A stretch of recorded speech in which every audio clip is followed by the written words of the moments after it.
Halo, Assalamualaikum. Perkenalkan, nama aku Ica Suciati dengan NIM 1902242 dari Pendidikan Kewarganegaraan 2019A, Fakultas Pendidikan Ilmu Pengetahuan Sosial, Universitas Pendidikan Indonesia.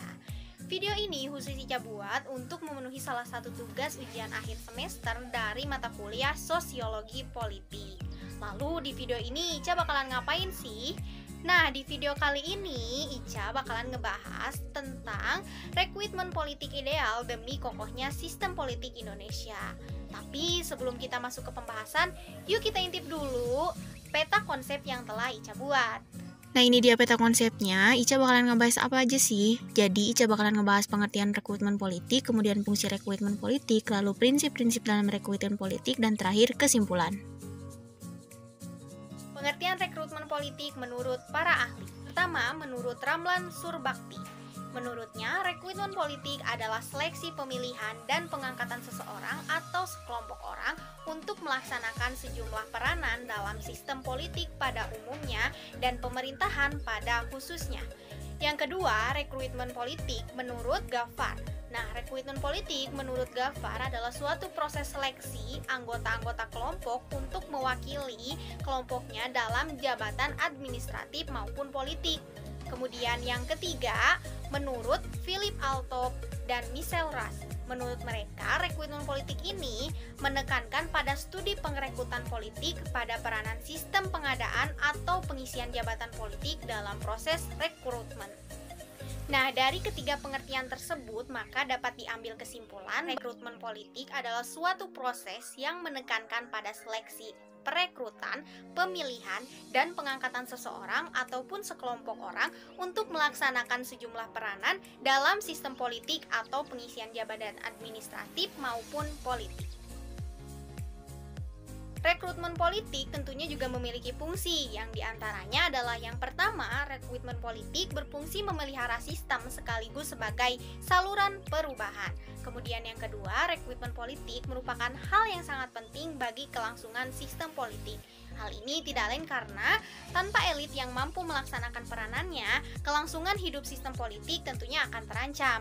Kemudian yang ketiga, rekrutmen merupakan tempat untuk membangun kaderisasi, regenerasi, dan seleksi para kandidat serta membangun legitimasi dan relasi partai dengan masyarakat sipil.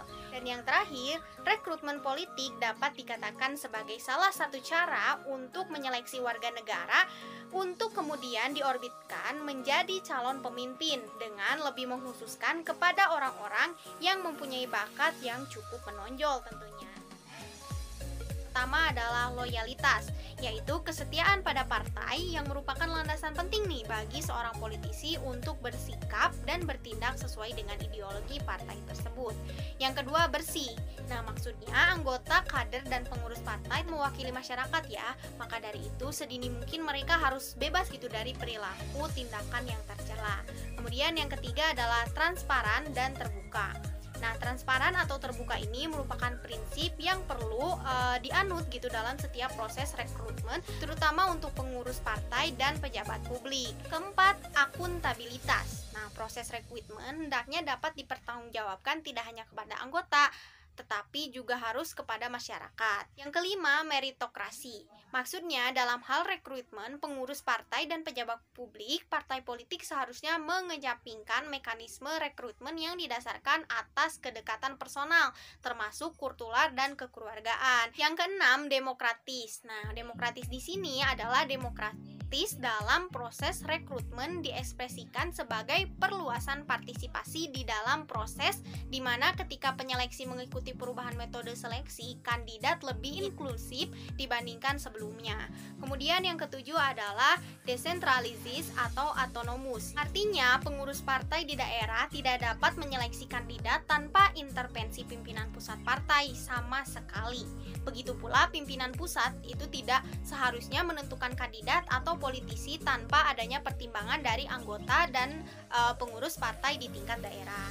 Kemudian yang kedelapan adalah kecukupan pembiayaan. Dalam menjaring anggota baru, seyogianya partai politik harus dapat memperhatikan kemampuan calon anggota dalam hal memberikan dukungan finansial. Yang kesembilan adalah humanis. Nah, prinsip dalam rekrutmen ini menekankan pada keterbukaan akses bagi siapa saja tanpa memperhatikan status sosial ekonomi. Beberapa pilihan partai politik dalam proses rekrutmen politik, diantaranya 1. Partisan, yaitu merupakan pendukung yang kuat, loyalitas tinggi terhadap partai sehingga bisa direkrut untuk menduduki jabatan yang strategis. Kedua, compartmentalization, yaitu merupakan proses rekrutmen yang didasarkan pada latar belakang pendidikan dan pengalaman organisasi atau kegiatan sosial politik. Yang ketiga, immediate survival, yaitu proses rekrutmen yang dilakukan oleh otoritas pimpinan partai tanpa memperhatikan kemampuan orang-orang yang akan direkrut. Kemudian yang terakhir adalah civil service reform, yaitu merupakan proses rekrutmen berdasarkan kemampuan dan loyalitas seorang calon sehingga bisa mendapatkan kedudukan lebih penting dan juga lebih tinggi. Nah, bagaimana nih teman-teman? Apakah pembahasan yang telah Ica sampaikan sudah cukup jelas? Supaya lebih jelas, di sini Ica akan memberikan kesimpulan dari pembahasan kita di video kali ini.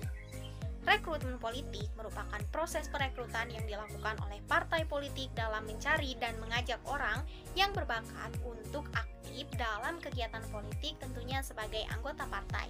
Adapun rekrutmen politik ini merupakan suatu hal yang sangat penting bagi kelangsungan sistem politik, sebab tanpa elit yang mampu melaksanakan peranannya, kelangsungan sistem politik pun akan terancam.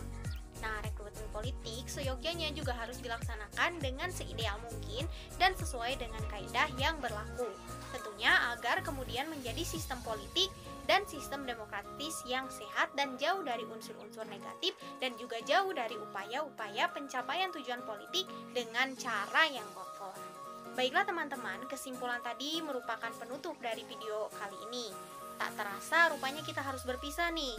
Tapi tenang aja, Ica akan kembali tentunya dengan video yang lebih menarik dan juga lebih mengandung banyak informasi yang insya Allah akan bermanfaat. Terima kasih kepada teman-teman yang telah menonton dari awal sampai akhir dan mohon maaf bila ada kesalahan. Sampai jumpa di video selanjutnya. Wassalamualaikum.